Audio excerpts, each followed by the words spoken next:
Hi folks, welcome to class 3 of Public Administration Theory. And in this class, we'll essentially build on the ideas that we started with in the previous class and take them forward. So let's talk about PA and democracy. We looked at the ideas linking political systems with public administration in the previous class. And of course, we did talk a lot about the role of public administrators in a democratic system, but we'll take those ideas a little further here and examine what are the key tensions between bureaucracy and democracy, and what are the ideas that are interlinking both of these disciplines. So, as I've pointed out from the first class, the study of public administration needs to be interdisciplinary. There are various categories of ideas, and the way we investigate or study public administration in a democratic system would be to look at sort of the philosophical foundations, like what is a universal way to look at these things, what is universally right or wrong. We need to look at sociological dimensions in terms of how has each society, for instance, conceptualized the common good. And also, of course, look at historical development, because each society or each country has had its own unique historical development. So, what does it mean when we say we need to have an equitable system or a fair system in each society that might look a little different in terms of implementation? So, I think that's what this means. So, we need to have both an empirical, meaning a quantifiable analysis, and normative. Normative is basically your understanding of right or wrong, which can be very subjective. So we need both levels of analysis for this to proceed on a good note. So I'd like you to watch this video and also look up Robert Dahl, who I've mentioned before. But essentially, his idea of polyarchy is very important. And essentially, it means the idea of naming people or groups with a lot of distribution of power. So, in his mind, a democratic system is not one where there is absolute concentration of power in any one branch of government, but there is distribution of power across various groups which are able to balance each other and able to guide each other along in the business of governance. So, some of the big questions that I'd like you to think about, pause this video for a few seconds if you wish, but think about these questions. What is an ideal political system? What do we mean by democracy?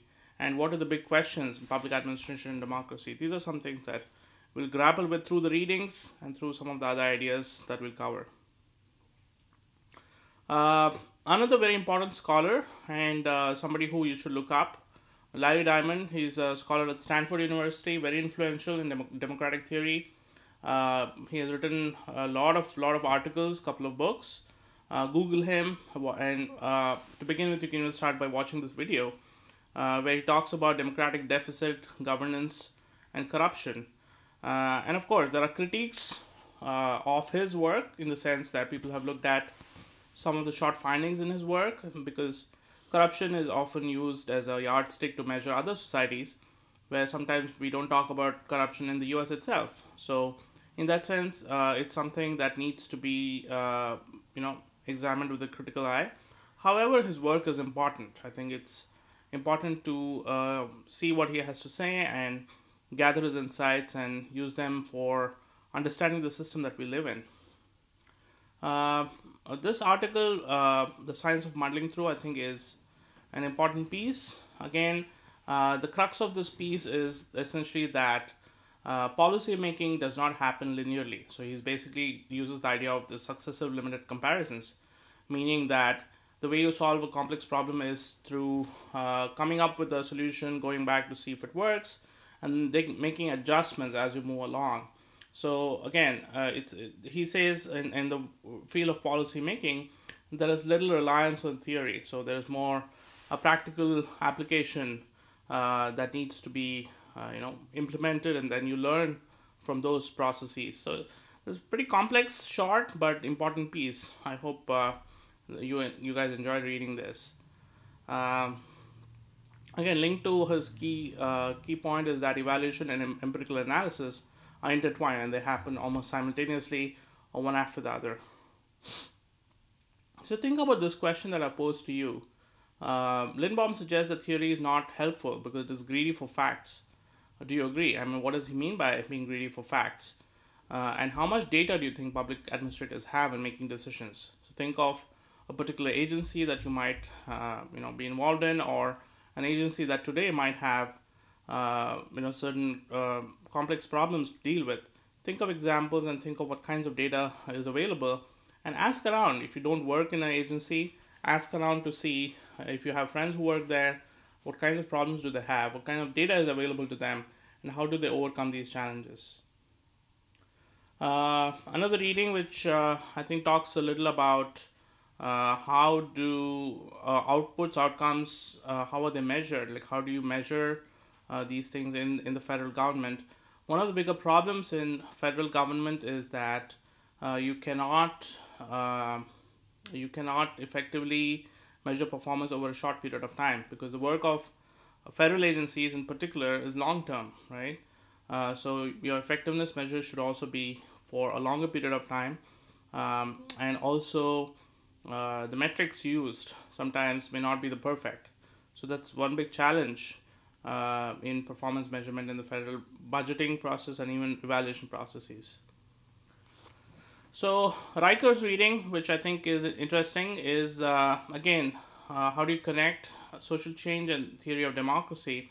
So his basically he argues, for the idea of voting being a fair process. So he talks about the difference between being a populist and a liberal voter, and of course he makes a very important point that social voting should be a part of social choice theorizing, meaning how do people pick alternatives. So voting is one of the key processes that is part of the process. So in this context, I think in this context of this reading, one of the things you need to be asking yourself is, how do heads of agencies who are not elected, how can they represent the voice of citizens, right? Citizens have supposed to have a direct voice, whereas agency heads are appointed. So how do they, represent citizens? Another interesting video on participatory budgeting, which I encourage you to watch. This time on, I believe this is in New York City. Next reading on Stories of Democracy by Held. Another interesting yet old piece talks about how citizenship has meant, what does it mean? Where does the idea of active citizen participation come from? So it's basically a Greek model, right?